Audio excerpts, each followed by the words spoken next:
This podcast was produced by OAR FM Dunedin with support from New Zealand On Air. This podcast was produced by OAR FM Dunedin with support from New Zealand On Air.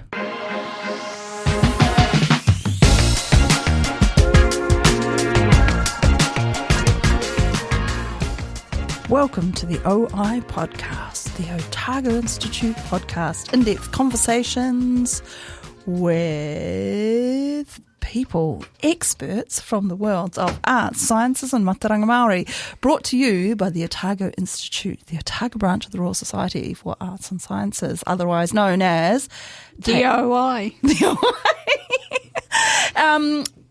You're Dr Barb. Sorry. And I'm Trudi, and I'm back. Trudy's back, everyone. Trudi is back in the studio. And as you can tell, I am working the board all by myself. It's going to be amazing. Such power. Hey, we've got heaps and heaps of interesting things coming up. We do. Apparently, there's something big happening later on this year, which I got in the mail, my voting. Have you had your papers in the mail? Yes. Well, not my voting papers. But not your papers. The one to check that my your details registration pre-check. Yes. Yeah. And I think everybody who is on the roll and their registration is there, you should have by now. Trudy's obviously been away, so she's just got a stack of mail to go through. But yeah, you should have those papers now. So all you need to do with those, if they are correct and they say your address and your name and your age and everything all correct, you just have to do nothing. You can just put them straight. Recycle them. You can recycle them. You can put them in the fire. They actually make really good lighting stuff. Kidding. Yeah. If there's something wrong with them, like if they've got their address wrong, like if they've sent those papers to your parents' place but you no longer live there, you're living here in Dunedin, then just fill it out with your new address and post it off in the free post envelope. Or you can go to vote.nz online and just fill it in. It's really quick. It takes about 5 minutes. It's super quick. And if you haven't got them at all, I would get on and register. And the best thing about registering is you can do it online, super quick. If you haven't got a computer or you don't know what you're doing, go to the library. That's the best place to go to. Librarians are amazing people. They are just amazing. And the libraries around Dunedin all have a computer. They'll just set you up and sort you out. It's really it's so quick. And you don't need ID. You just fill it in, you just need to know basically what your address is. And possibly if you don't know what your address is, you shouldn't be voting. I mean, there's no thing to say that you can't, but, just that's where we think. Perhaps that should be the baseline for eligibility to vote. Do you know your address? Well, maybe. I don't know. I mean, I guess there's some people who don't have addresses. I don't know what they do because they can still vote. You just have to live in New Zealand, basically. Yeah. Well, that's not true. You have to be a permanent resident or a citizen in order to vote. And not in jail for a term. And not in jail for a term of 3 years or more at the time. Yes, which is a bit strange because, anyway, we won't get into that right now because we have a whole mini-series on local elections. Local elections 2025, and it's a whole mini-series, and we have got some amazing experts. We've got Professor Janine Hayward from the Political Department. She is coming in for 2 separate interviews, so we're going to go over everything to do with STV, how it works, what it is, why it's amazing. We're going to go on about We're going to discuss at length registration, how to do the registration. We're going to talk about the community boards. We're going to talk about everything, all those things about how democracy works and stuff with her. And people might remember Janine from our general election special. Yes, so when we did Elections 101. Yes, so and of course, very listenable. She's very, very listenable. Is that a word? I don't know if that's a word.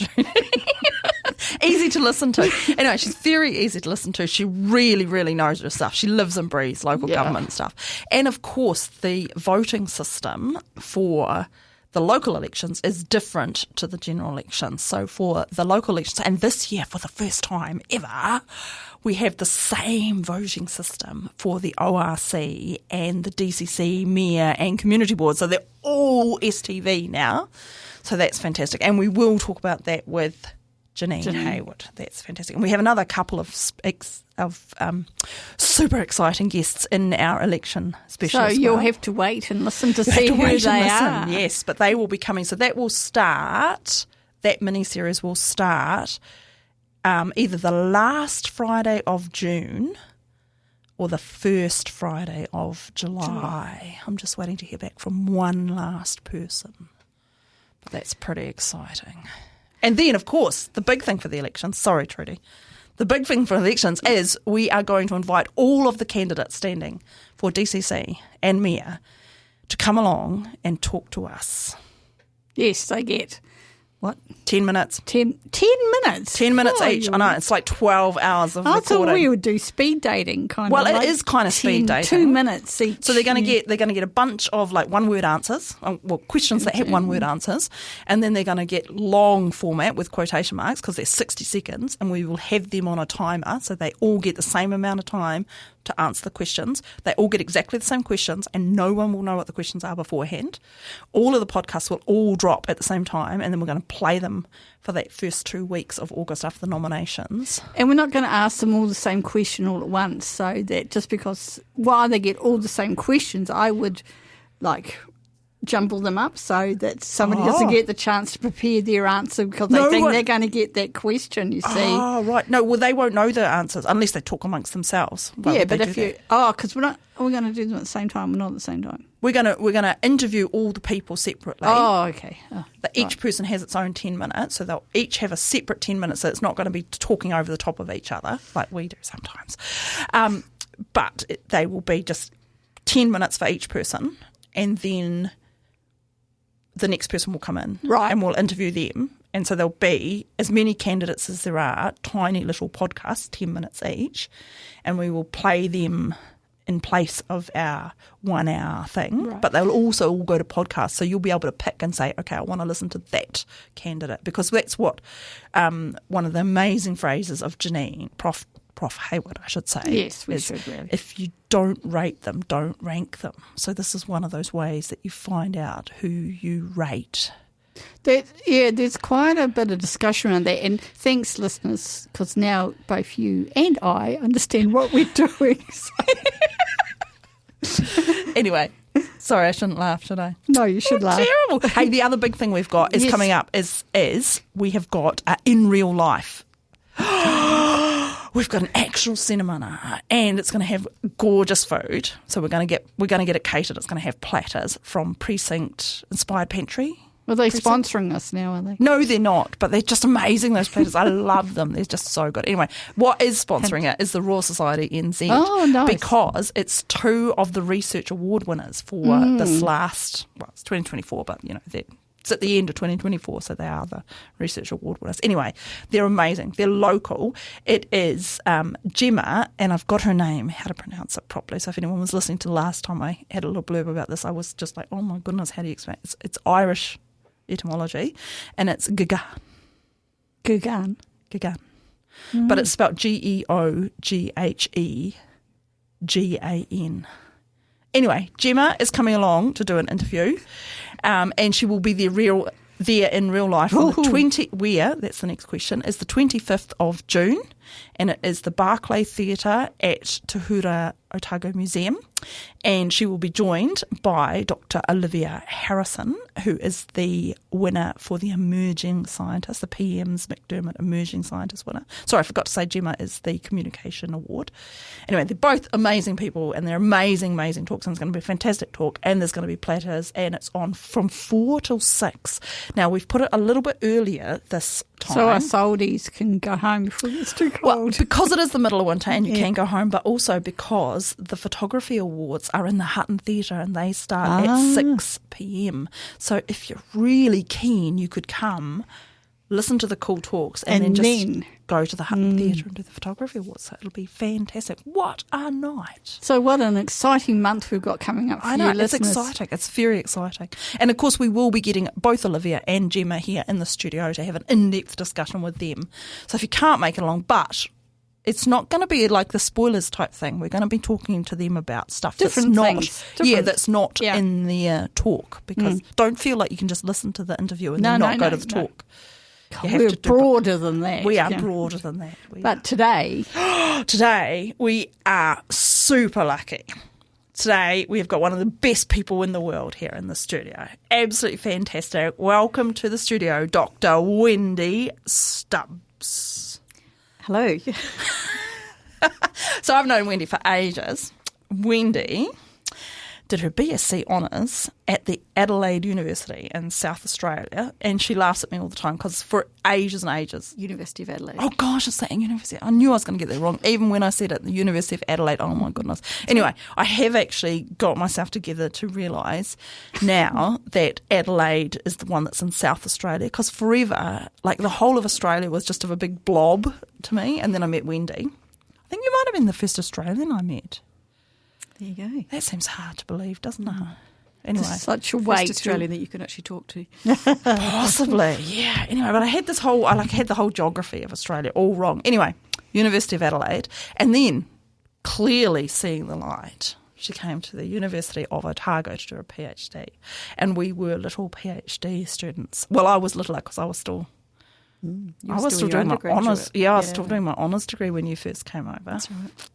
Yep, and now Wendy is the Teamleader Landscape Ecology for the Murraylands and Riverland Landscape Board in South Australia. And that is a very long job title. What is it? Is that what you're asking? Yeah, sure. It's just a big pause there. Yeah. I mean, there's so many terms in there. But yeah, so I thought we would get Wendy along today just to sort of ask you, what is it you're doing? Because it is really cool stuff. And you're not in academia. That's right. But you are actually having a huge influence on conservation, not of New Zealand, unfortunately for us, but of South Australia. And you're kind of really just in South Australia rather than that whole national thing, aren't you? Yeah. So I thought, just to start with, just give us a picture of where Adelaide, South Australia is. Sure. And how the Murraylands and Riverland landscape kind of sits in that, and what that kind of landscape ecology is, and how that all kind of, what that is.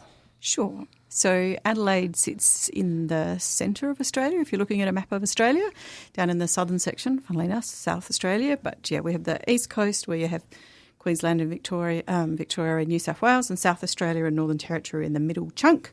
And Adelaide is actually at about the same height as Sydney, but over towards the middle.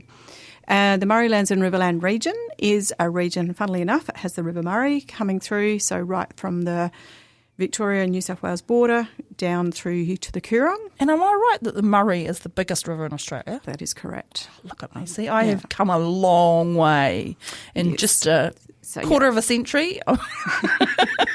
So, yeah, a very, very important water source for us, and very, very important ecologically. The water, it doesn't dry up. Because it's locked. It wouldn't be naturally, but we have locks all the way along the river. Oh, so right. Like not key and no, not a padlock key locks. No. But locks like they have in, you think of them from the Netherlands. So it could potentially dry up.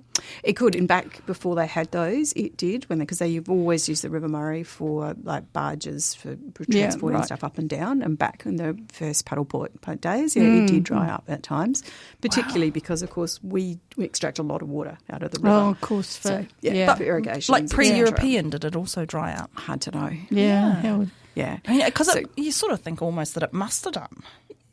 Quite likely. But then I guess it depends how much of that water extraction. There's a lot of water extraction that comes out. But was that in the early days of European right from the settlement? very beginning they were extracting and using it. They had some fairly rudimentary irrigation systems.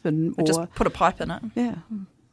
But to be honest, my job doesn't deal with the river and the floodplains. We have two teams in the Murraylands and Riverland Landscape Board, and the other team deal with all the wetland stuff. Oh, right. And I deal with all the dry stuff. Oh, right. That's interesting. So what's in the dry stuff? No, but before that... Sorry, Trudi, I'm just going to interrupt because it's really quite crazy, isn't it, that your job title is Murraylands and Riverland Landscape. That's effectively the department I work for. Oh, right. So I don't know what you have. I don't think you have an equivalent in New Zealand, but we divide... Well, the country's divided up into about, I think it's 56 natural resource management regions, and in South Australia it's 8. Okay. What They were natural resource management regions. They're now called landscape boards, just because we have a different So act. they're kind of ecosystem based. Yes. Well, yes. Yeah, and I guess, that makes sense in Australia because you've got, right from tropical rainforest to the most arid desert, and then you've got these big river systems, and they are very different, and it's kind of a big space. Yeah. Even compared to the massive New Zealand. That's correct. Australia So looks Adelaide big. doesn't actually sit in the Murraylands and Riverland region. I'm outside of Adelaide. Oh, right. So I deal with a more rural area, but to answer your question, Trudi, lots of Mallee in our region. What's a Mallee? Lots of Mallee, which are short gum trees, often with multiple stems. Your people in New Zealand don't know No, that. they don't know that. No. So what we is it? don't have much rain over there. Short so gum we have trees? Short gum trees, often with multiple stems at the bottom, at the base. So they've been coppiced? Yeah, they look what it can look like. Yeah. Right. Yeah. Exactly. So why do they have multiple stems at the base? I don't know. It's Are they just a have bush? lignin tubers that they resprout from. Is it because of fire comes Probably, over? yeah. So certainly, if they burn, they can resprout from those lignin tubers at the base. Right. Oh, yeah. But then So we the also what have tubers? other areas, parts of the region which are grasslands. Oh, yeah, yeah. So Yeah. So that's okay. what you look after? Yeah. The grasslands? The grasslands and the Mallee. Such a strange word, isn't it? Mallee. I don't think so. Right. Anyway, so the Mallee is basically eucalypt, but short. Yes, a number of different species of eucalypt. Yeah, as because you of would course know, there's eucalypt. a lot of eucalypts. Yeah, they're different famous for having. species of How many eucalypts. species are there now?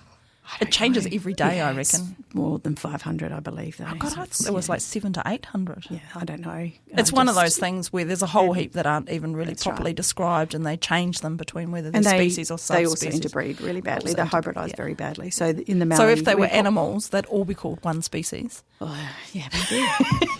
Although it depends whether you have splitters or lumpers in your Yeah. taxonomist, doesn't no, it? it's But true. yeah. Anyway, luckily Yes. we didn't go into taxonomy. Thankfully not. No, and Couldn't think of anything worse, no. sorry.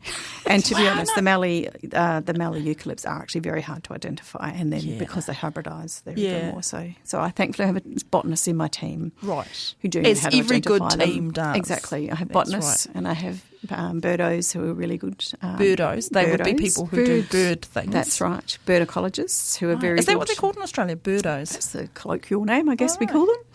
They associate themselves, because you're a twitter, that means you're just out there to try and stamp clamp. Right, so you just they're like wanna- lists, right? Exactly. So they just tick the lists off. Yeah. I've seen that one, That's right. seen that Yeah, one. exactly. Yeah. Whereas a birdo is much more, they're You're more interested in in what that. they're actually doing. So they're sort of Birds. into behaviour, are they? Yeah, that's right. And they actually go out and do bird surveys. So dusk and dawn, Right. they're out there. So is there a lot of listening. volunteers do that? There is. Are Although, birdos, are they, like they can be professional birdos or they can be amateur birdos, that's is correct. that right? Yes, absolutely. Yes, Interesting. definitely. I'm sure we have the same sort of people here. I sure just you am do. not sure we call them birdos. No, you No, do we not. don't, but I'm going to be in real trouble when I go back to work. Because one of our main birdos just retired. Oh dear. Birdos. Anyway, Yeah. so And then, are you a birdo? No, I'm a generalist, I would have to say now. Right. So so my position as the team leader is I have a team of ecologists, as I say, botanists, birdos, some that work on snakes and lizards. So What are they called? Herpetologists. Oh, are they called herpetologists? They're not called snakos. Snakos. Or lizardos or something. Reptos. I think we should call them reptos. Reptos. Yeah, I'll try that on her. Let's see how it goes. But of course, like reptos wouldn't be all the because herptiles is reptiles and amphibians, right? And you have like lots more of those than we do here. We do, although we don't. Again, my team don't work on the turtles. They work on the Murray-Darling carpet pythons. Oh, right. But the there's frogs also- do you work on? No, again, the frogs tend to be picked up by the wetland team because Oh, right, they tend to occur in those wet areas. Yeah, So you just have pythons. yeah, pythons, pygmy blue tongues, lizards. We should say blue tongues are lizards. And they They really are. do have blue tongues. They do. Yeah. It's amazing. Like they're not just called blue tongues because But they not have. the pygmy blue tongue. Oh, just does to the be pygmy blue confusing. tongue not have a blue No. tongue? Just to be confusing. Anyway, Why do you just but call they them a occur, pygmy? they occur up in the grasslands. Well, they really are tiny, and they occur in little holes that have been created by trapdoor by spiders. Wow. Yeah, and they're and up are in they the kind of grasslands. related to the blue tongued lizard? Yeah, I think so. I mean, Must it have seems been- ridiculous that's not that they my would area of be called. expertise. I'm not really sure, but Yeah, yeah. okay, yeah. Whereas one of my team members did her PhD on pygmy right. blue tongue, so you should be asking her. Okay. Sorry, Get but at her the on, moment yeah. we're concentrating. She's doing her work on regent parrots, which are a bird. What kind of parrots? Regent parrots. Like They're Regency. Yeah, really beautiful Wow. golden bird. Yeah, Is that because they're standing in for the king? maybe. Yeah, Is there a king parrot? not in South Australia. Not in my area that we work on. Okay. No. Do you have those big cockatoos? Which particular big There's cockatoos? big black ones with like scarlet bits in them and things. No, yeah. If you're You're talking talking about punk rock cockatoos. Oh, honestly, some of them, they look really punk rock. Yeah, there's some very big cockatoos, but no, we have a pink cockatoo in our region. Cool. It used to be called the Major Mitchell cockatoo, but we don't use that name anymore. Yeah, that's good. Yeah. Pink is much easier to pink remember. Cockatoo, that's and I'm right. assuming that it is pink. Yes, Yeah. yes. What about bin chickens? Yeah, so What are bin chickens? They're cute. So you find a lot of. You do find them in our region, and you find them a lot in Adelaide. Yeah. Equally, they're in growing. But no, we spend a lot of our time. Don't just slip over there. What are bin chickens? What are bin chickens? They're ibises with big noses. Oh, they're and ibises they with massive They big. just get into all the bins. Yeah. Right, and they don't look anything like chickens. No, they don't look anything They're like a big chicken. birds that look like ibises. Like the Yeah, ones with that were big, on long, skinny Egyptian noses. funeral things. That's Yeah. right. Yeah, okay. Yes. Gonna keep you two in line here. But we spend much more time working on a suite of threatened mallee birds, which occur up in the Mallee region. Yes. A suite of them. Well, yeah, there's about... How many's in a suite? Oh, depends, I guess. To be honest, it keeps growing because Oh, more keep being listed as threatened under our federal act. And what is the major threat to them? So the major threats would be inappropriate fire regime, which as we call it, which I know is not necessarily a term New Zealanders might know. We'll list them all and then we'll go back and delve into what the inappropriate fire regime might be. Total grazing pressure is another big one, and the interactions between those two is immense. But of course as well, just the way we've changed the hydrology across that system. So we'll come back to that. We do a lot of work in that space. So lack of water and, habitat fragmentation for sure, or habitat loss would have to be the big one as well. But we have a large project that works up in the northern part of the just north of the River Murray, where we're really fortunate that there is a large amount of area that's being managed for conservation, some of it by the state government under national parks, but a number of other parcels of land by different environmental not-for-profit organisations. And there's also a few over into New South Wales. So we have an alliance, which we call the Living Landscapes Alliance, where all the partners... So it's all sort of conservation area? All managed for conservation. So it's 1 million hectares of land combined of contiguous Mallee. Yeah. Which is all being managed for conservation, but by different people. Wow. So about 10 years ago, we got together and said, well, we're all trying to do the right thing, but obviously if we work together, we could actually achieve much better outcomes. Wow. And so we've been working together now for about 10 years as an alliance to try and manage 1 million hectares. That's amazing. Hectares.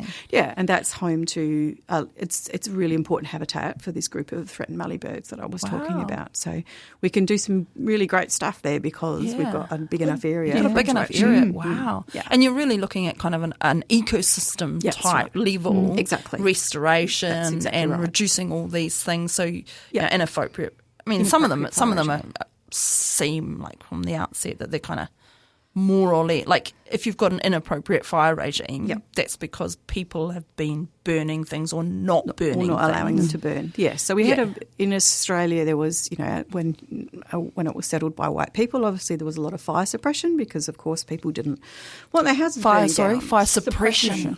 Sorry, which of course you can understand. People don't want to lose their stock or their farms, and so people probably reacted too quickly and put fires out, and so there are some areas of the Australian bush that actually need more fire. Yeah, because the whole ecology there, all the trees and also the animals, I imagine, all the plants, but also all the animals have kind of adapted to a rate, because it's so old. Australia's absolutely the oldest continent. That's right.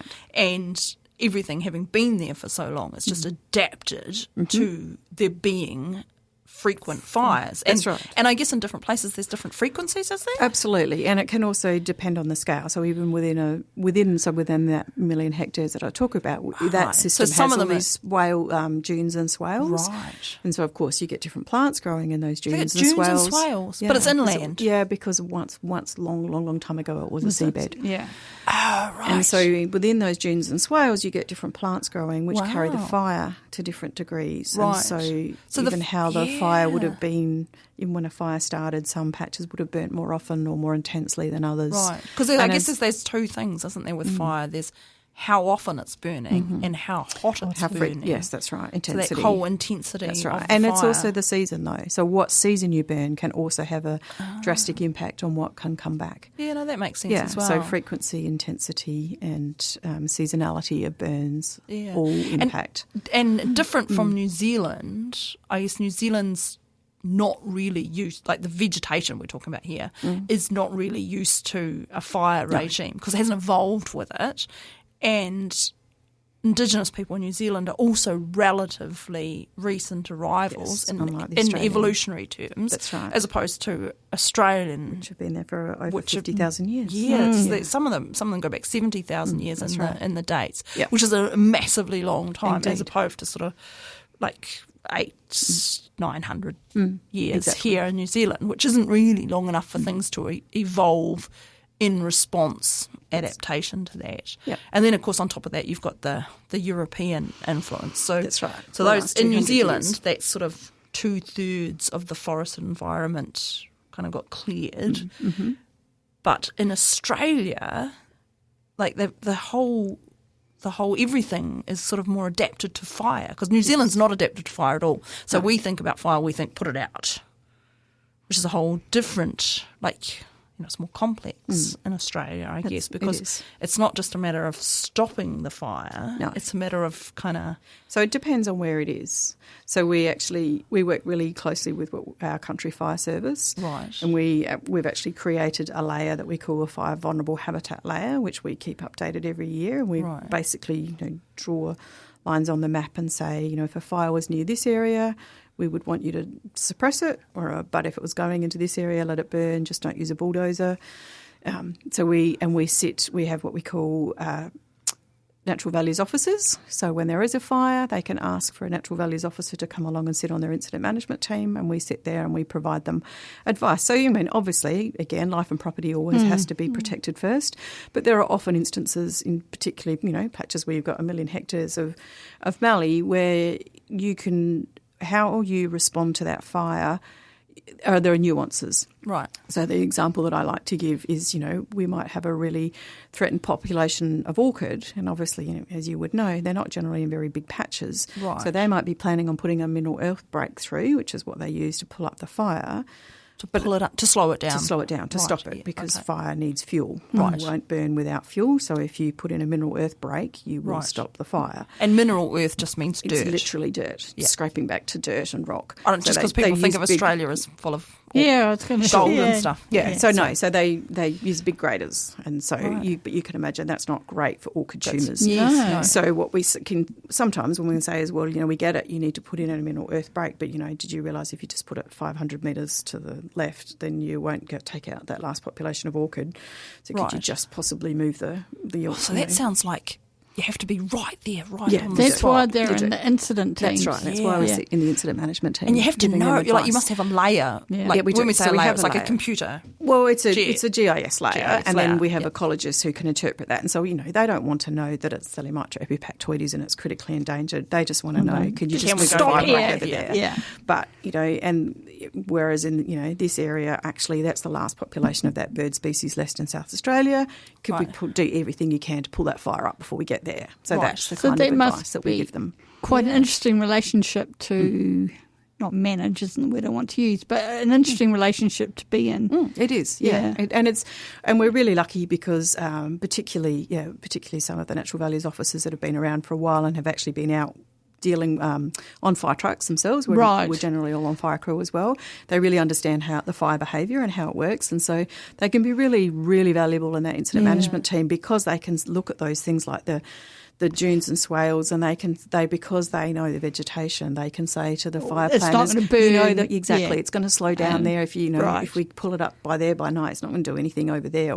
But once it gets to that patch, it's really going to take off. Yeah. So they really value that intel as well. Yeah, so it's a really interesting relationship. Yeah. And it's kind of, because as you say, like fire is like a little bit, it's about the weather and how much wind and whatever it is, but it's hugely about the fuel load that's there. And there's so many of those crazy Australian plants and trees that are just designed to burn. Like when you think of eucalypt, you think of gums. When you think of gum, you think that's something that you burn stuff with.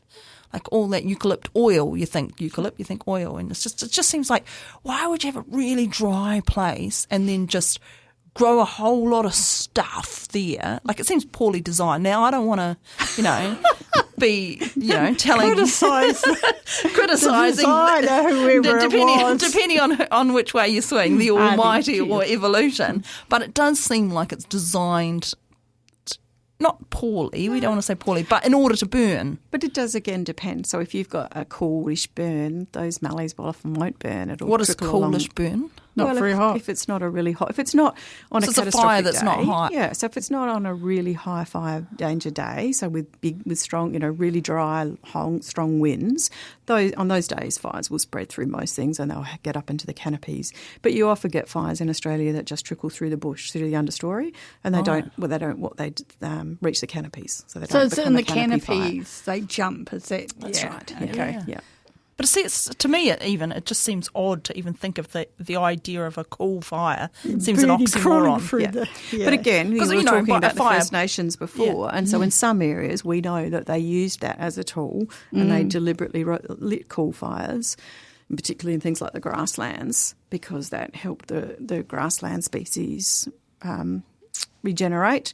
Because grasslands won't stay a grassland if you don't have some form of grazing or some other disturbance to keep out the trees and the shrubs. Right. Yeah. So if you want grasslands, yeah. And I guess really what you want is a balance of those ecosystems. Exactly. So you've kind of got patches of them, and that's where you get this kind of fire thing where it's burning some patches and not others, and then you've got bits that are recently burnt and bits that haven't been burnt for ages. That's right. And as you said before, different animals, and particularly the birds that we study a lot of, but it goes for all of the animals in there, their habitat needs to be at different ages since fire. Now, and of course, it won't ever stay at that age. And so, as you say, we have to always be thinking ahead and think, well, we know that this bird species likes vegetation between about 10 and 25 years since burn. Right. So now we need to work out which next patch we're going to burn, so that has comes to be online by the time that one's going offline, so that we've got enough of offline. It's just like it's a computer sim game. Well, that's right. But that's the way you have to look at it when you're trying to manage the fire regime across the landscape. I guess they have to be close enough as well, because some things are good at dispersing and some things not that good. Indeed. So it's it's no use having a piece that's super young or super old or whatever we need way the heck over there. And that's why I guess having this million hectares. That's hectares. Right. Yeah. I was going to say acres then, but that makes me old. It's hectares. It's hectares. Yes. Million hectares. It is a lot. So one hectare is 100 by 100 metres. That's like a football field, right? Yeah. So it's like a million football fields. So normally I tell you that it's about twice the size of Kangaroo Island, but not being a South Australian, that won't mean anything to you. We did do the comparison and work out, I'm trying to remember what it was. It was about a third of one of the European countries. Like it's wow, that's quite big. It's a big area. It's a big area. Especially if you come from a small island. Small island. It's a big island. New Zealand is the North Island is a small island. Come on. We're a long, narrow strip of land at the bottom of the really South Pacific. Yeah. Anyway, a beautiful part of the world. Yes, it is. An absolutely but it's interesting because a lot of people that aren't from Australia and New Zealand, they kind of lump us together. Yeah. And they go, Australia and New Zealand. But honestly, when you look at the ecology, and you've worked obviously in Australia and you did your PhD here in New Zealand, in Dunedin, in fact. Indeed. What did you do your PhD on again? Theoretical plant ecology. It was looking for evidence of niche limitation in plant communities. So botanist by heart. Botanist by heart, indeed. I do remind my team that every now and then. Yeah, botanist by heart. Yeah. And famously, the triglocan is much bigger in Australia. Yeah, this is true. Explain to us what triglocan is, Wendy. Triglocan is an aquatic plant, so a plant that grows in water. So, again, as I say, not what I work on now, but I did my honours on Triglocan prosperum, which they also use to clear up some of the waterways when you've got pollutants or over-enriched in it. Yeah, exactly. Then they because it takes up some of the nutrients, whereas the triglocan, yes, you're right, that was in the salt marsh where I studied here was... Out at Aramwana it is. Yes. And it's about probably only about 5 centimetres tall, whereas the triglocan that I was working on in my PhD probably got to about 1.5 metres tall, so a little bit different in size. Someone in our group had known that Wendy did her honours project on triglocan, and we were out at Aramwana Salt Meadow, and we're like, oh, there's a triglocan out here, we'll show you the triglocan.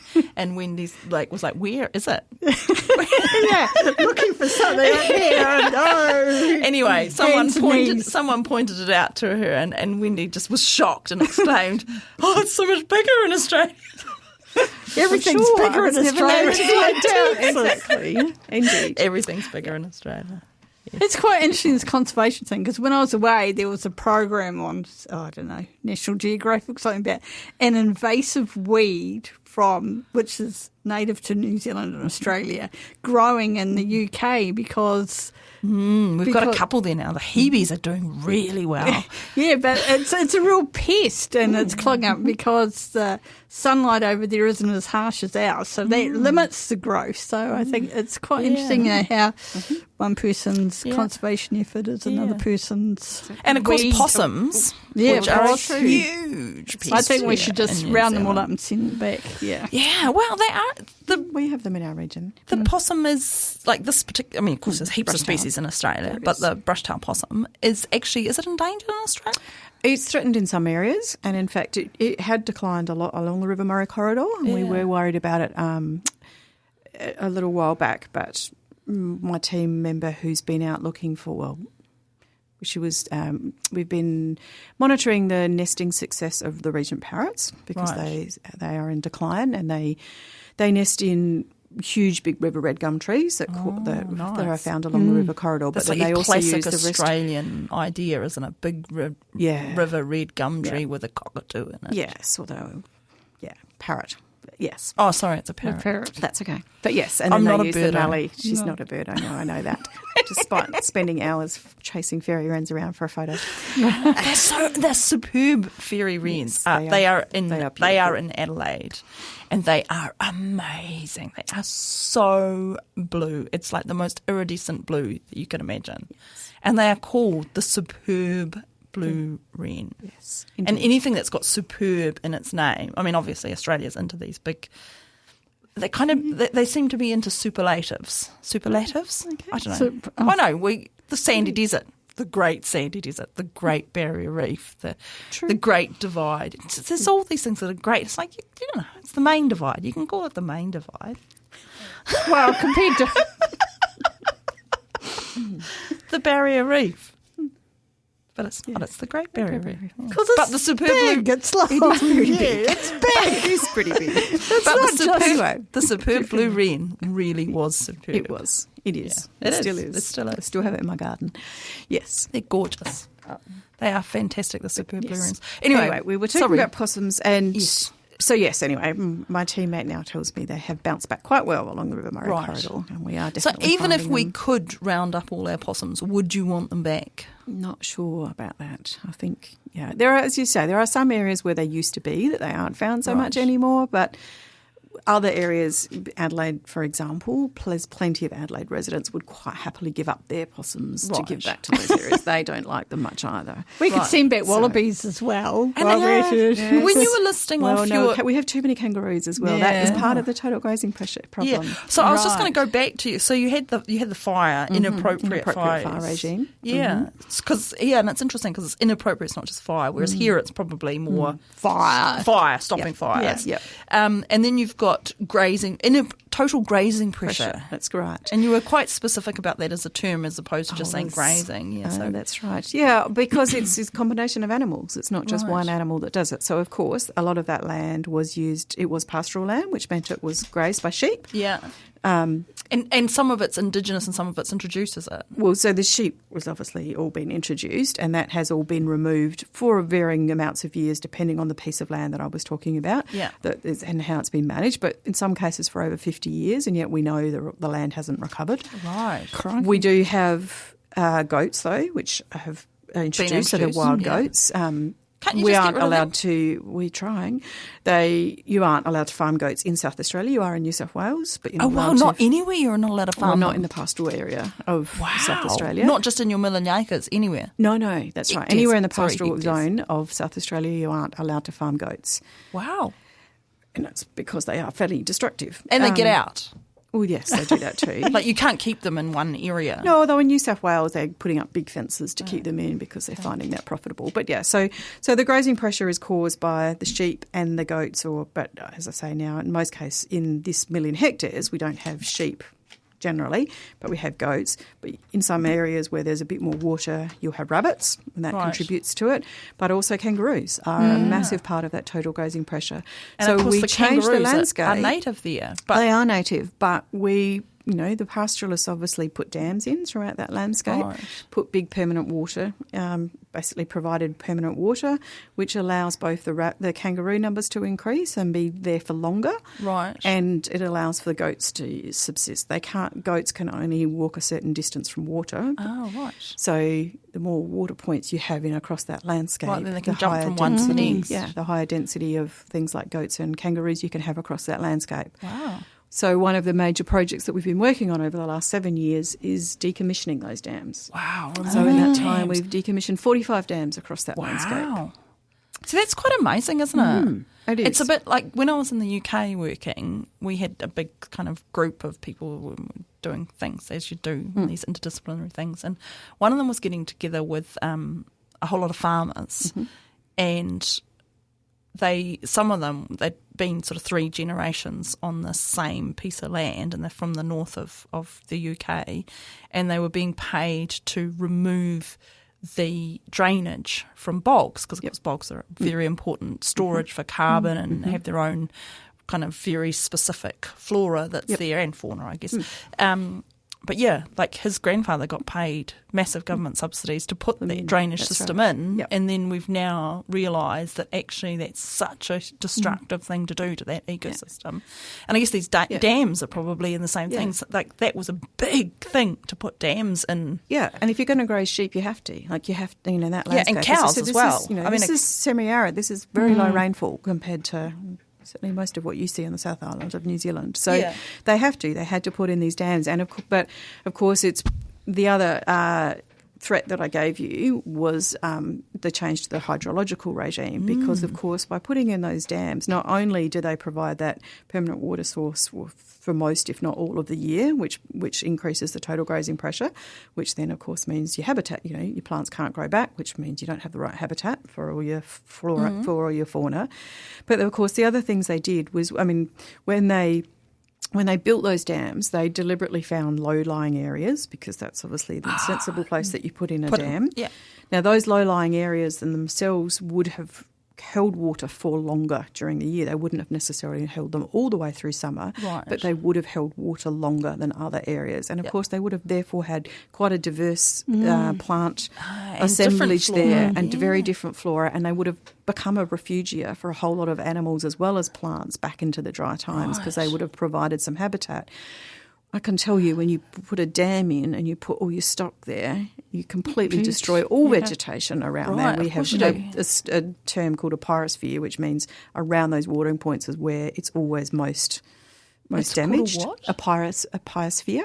A biosphere. Yes. What's a term coined in South Australia. So it's basically the effect that you get from a watering point of the closer to the watering point you are, the more grazed that area is and trampled and compacted.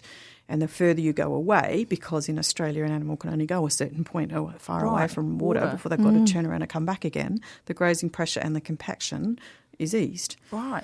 And that compaction, I guess, like is the same as in gardens when you rake it all up nicely and you put all your seedlings in. If you then trample all over it, the soil all gets packed down it's hard for the seedlings to push through. And it's hard for the water to infiltrate. Right. Right. So by putting in those dams, they took away those refugia areas. And, of course, because it is, well, as I said, this is a really dry landscape that we work in compared to Dunedin. So they basically put in drains, as you were talking before, they put drains in right throughout that landscape to drain every ounce of water they possibly could into those dam systems. The dams. Oh. So you've sucked all of that water from across that entire landscape, taking all that water that the plants would have had. I mean, into somewhere where the plants can't grow. Exactly. Yeah, and when you put it like that, it seems amazing that there's anything left anywhere in the landscape to repopulate those places. Well, that's right, and that's why, despite in some areas stock having been removed for 50 years, we haven't seen the recovery that we would have expected to see, because it's not enough just to take the stock off and expect it to be able to recover. Because you have to remove all of the impact of the stock being there in the dam. So, do you decompact the soil? We again, when I was doing a PhD in botany, I didn't know that I would be hiring, massive big bulldozers, but that's what we do. Do you get to hire bulldozers? We do. That sounds so much more fun than what I got to do. Yeah. So, and then, of course, we even have to get them, carted up to this remote landscape. Anyway, yes, they completely flatten in most instances. In some instances, for some other reasons, so you take the dam out, basically. Yeah, we flatten it back and then leave furrows so through what happens again, to all the water so that that's the in the dam seeds and the water. Often often it has dried up by the time we get there, so and you drain very, it out. very into summer. And after the flood, we had a few years of floods a few years back, and we did actually have to pump some of those dams out before we managed to decommission it. But so leaving furrows across it, and in some instances it's been great. The seeds sort of come back. We've tried revegetating with direct seeding with differing results. Right. It's, again, because it's a dry landscape. Some of the plants, they're called black oak, so they're not a eucalypt. They're not an oak either, though. No, they're not really an oak, but, Australians always like to come up with English terms for Australian trees for some reason. Well, New Zealanders as well, yeah. So these natural low-lying areas often had black oak communities in them, and they just don't regenerate on their own at all. But what we are finding is that if you catch their roots with machinery, they sucker. And so, again, we're using the same machinery to actually try and rip around some of the tree lines to try and get new recruits up there. We suspect that they're one of those sorts of species that probably actually only germinate and regenerate, every 50 years when you get exactly the right conditions. And so we're trying to kind of speed up the system a bit. But then there are also, again, when I say we work in this alliance, so we work in this great partnership with all of these different environmental NGOs, universities, government departments, etc. We're trialling different things like branching, which sounds really basic, but literally cutting down some of the... Because, as you can imagine, some of those plants that do still grow are the ones that are tougher. And so we actually think are in an alternative stable state in some areas where we've got these dense, what we call woody weeds. They're still actually native species, but they're the shrubs that have managed to do well under the grazing pressure regime that's been there. So it's kind of a select group that were able to cope with the grazing, and now they're doing really well. That's right. And then they've got quite so dense that it just doesn't recover on its own. So we're trialling different things like knocking them down and burning and all sorts of things anyway. And so What's then we branching?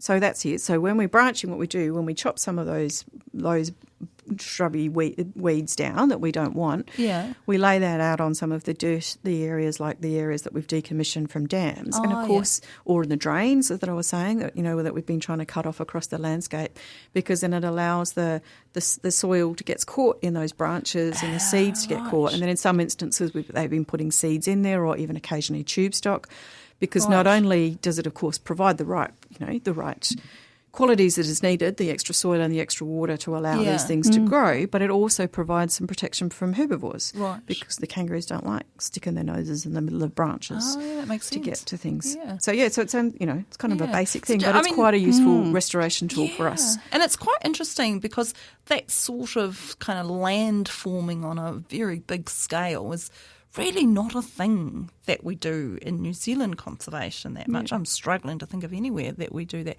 But what we do have is a lot of pest species. So a lot of New Zealand conservation work is predator-free, getting rid of pests, getting, even the, Australian wallabies, Australian possums, big things. But also, deer, rabbits, hares, stoats, weasels, rats, mice, hedgehogs. Oh gosh, there's quite a list when you start listing them, isn't there? Yeah, and that's not even getting into the freshwater systems of trout and etc. So speaking of mice, do you have those big mice plagues? Is that further? They occur. I mean, we do have European mice. I mean, we have a lot of native mice as well, but we do have European mice and we have the black rat. Again, we have a lot of native rats as well. So the black rat is the introduced one. Exactly. Here. Yeah. And the ship rat as well, because there's two rats here. The Norwegian rat. Yeah, we have two. One's bigger than the other. Yeah. But I was going to ask, how big an you didn't even list predators. No, I didn't. Introduced species on your list of things. You went fire changes in the fire regime, grazing pressure, total grazing, including the increase in kangaroos, hydrology, habitat fragmentation and habitat loss. Absolutely. You didn't even mention predators. And I was like, what about predators? So, is it not a problem in Australia? It is, and in some areas more than others. In the area that we work, we've lost all the what we call critical weight range mammals that were taken out by the foxes and the cats. Right. So they've already gone. So you can't lose what you've already lost. Right. We don't believe that the foxes and cats are a particular problem for a lot of the birds and for some small mammals as well, so like for bandicoots in the Mount Lofty ranges, if they've got sufficient habitat. So where the habitat is dense enough and the bandicoots know their little home range and their little tracks, they can survive with foxes. They do in the Mount Lofty ranges now. That's interesting, isn't it? Because when I was listing off the New Zealand predators, I didn't even list cats. No. And foxes, of course, aren't here. Yay for us. Yeah.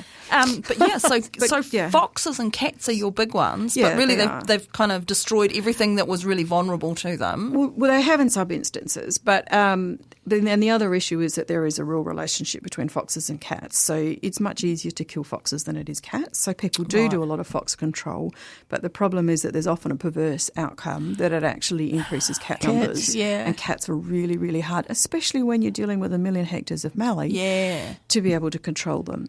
So, and the other thing that I often like to remind people is, unlike New Zealand, we did have native predators in Australia. Right. So all of the mammals, all of the birds and the mammals in Australia, part of that system is to actually have a predator in there. We used to have quolls, we had dingoes, we had other predators. So it's part of the natural system to have predators. Has it got out of whack in some places? Yeah, absolutely. But it doesn't mean taking all predators out is the right outcome either. Right. So it's a completely different system to New Zealand. Exactly. Yeah. And that means that, things that are a problem in New Zealand, our biggest problem, some would say, although, habitat loss, habitat fragmentation, that's still, grazing is still a thing here. Yeah. But I mean, honestly, it's quite interesting how different the response is. Yeah. And so a lot of people do spend, even in the Mallee, we'll spend a lot of time doing fox control and predator control. But one of the difficulties with predator control as well, though, is that you can never stop doing it. You will never eradicate foxes and cats from Australia. Say I know that sort of stuff you're going to hear. Good on you. When you've done it, then maybe I'll consider maybe it can be done in Australia. Maybe not. Because what they're doing here is little islands and then bigger islands. Little islands, exactly. And bigger islands. And so then mainland real areas. islands, sure, you can do. And again, they're doing some of that in Australia. And they're doing a lot of conservation behind fences in Australia as well. And that's the only place you can have some of the small mammals. And that's okay, but I still think we need to learn how to do it outside of the fence, which is what we are trying to do in this hectare. So what the idea is... Well, that's what we're doing here now. Yeah, I'm saying that we have to do it without doing the predator control necessarily. Yes. So you have to bring the habitat back to the state that it can cope with, in our case, with the predators. Well, I think it's similar, not the same in New Zealand, in that it's no good just getting rid of the predators. You have to bring the habitat back. Absolutely. So you've got enough habitat for the things for the animals and the birds, whatever. Yeah. But also just to bring the plants back. And, that fragmentation is a big thing. So that is a fantastic place for us to sort of slowly wind our interview up here with all the differences and the crazy things in Australia, but actually when it comes back to it, it's all very much in synergy. See, and that's like Australians and New Zealanders all over the place, isn't it? We like to have these little kind of nudgy bits, but then when it comes down to it, we really are our closest cousins, friends. Indeed. Yeah. So brothers from the same mother. Or sisters from the same mother. Brothers from the same mother. A room full of women, honestly, Trudi. I'm just trying to provide some gender balance. Hey, you've been listening to the OI podcast with Dr Barb and Trudi. I'm back. She's back, yay. And today our fabulous guest, Dr Wendy Stubbs, thank you so much for coming along. It's been fabulous to catch up with you and the amazing, honestly, this million hectares. I wish I had $1 million. Yeah. It sounds amazing. And I hope that people can go and visit there. Is that possible? It is, yes. All right. Anyway, I will pop over and visit. Yeah. I want to take some pictures of this Mallee. Mallee. Okay. It's all those vowels, honestly. It's all over the place. Hey, if you've enjoyed this episode with Dr Wendy Stubbs, we think you'll enjoy our past episodes with Professor David Orlovich, another Australian, talking about New Zealand fungi, and Arlene McDowell, another Australian. She's got a great accent, Arlene, talking about possums and pharmacology. And we have a couple of really, Wendy at heart really is still a botanist. I know. And we did have an amazing interview with Peter Heenan not long ago, and with Emeritus Professor Alan Mark. That was a fantastic one. And a couple we've got there with now Professor Janice Lord. So that was that's true. Yes. And they're all about botany. We did the Christmas special, Botany of Christmas. It's fantastic. There's a quiz to go with it as well. You should listen to that, Wendy, and just do the quiz and see if you get it. Okay. Give it to your team as a Christmas No, we'll give you that. Team building. Yes. Hey, don't forget, 25th of June in the Barclay Theatre, our amazing in real life talk. And I will just find the right button here and you've got your outro. You've been listening to the OI podcast, the shout out for the arts, sciences and mataranga Māori. You can support this podcast by becoming a member of the OI. Check out the Otago Institute for Arts and Sciences on Facebook or our website. If you'd like to listen again to this episode or others from the series, look for the OI podcast on OAR FM's website, oar.org.nz. Brought to you by the Otago Institute for Arts and Sciences, the Otago branch of the Royal Society of New Zealand. This podcast was produced by OAR FM Dunedin with support from New Zealand On Air. This podcast was produced by OAR FM Dunedin with support from New Zealand On Air.